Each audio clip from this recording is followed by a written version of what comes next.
Rritja e rolit të gruas në politikë ka qenë tema e një konferencë të zhvilluar nga OSBE, e cila ka mbledhur së bashku krerët më të lartë të shtetit si dhe kryetarët e partive më të rëndësishme në vend. Në fjalën e tij, ambasadori i OSBE-s, Eugen Wolfert, ka deklaruar se numri i grave të zgjedhura në nivel qendror apo lokal mbetet akoma i ulët dhe për këtë duhet më shumë punë nga partitë politike. Ndërkohë, zonja Topalli ka shtuar se çështja e fuqizimit të gruas është globale dhe trajtohet në të gjitha shoqëritë e botës. Kryetari i opozitës Edi Rama ka deklaruar se sa më i lartë ishte përfaqësimi i grave në parlament, aq më pak do të ishte e korruptuar dhe vendimarrja.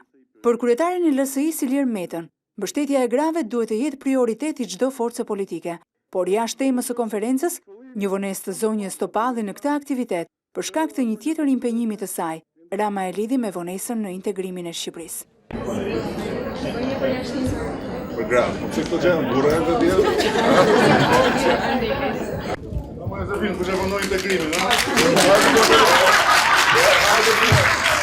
Nga batutat, nuk ka shpëtuar as kryetari i OSBE-s Eugen Wolfert.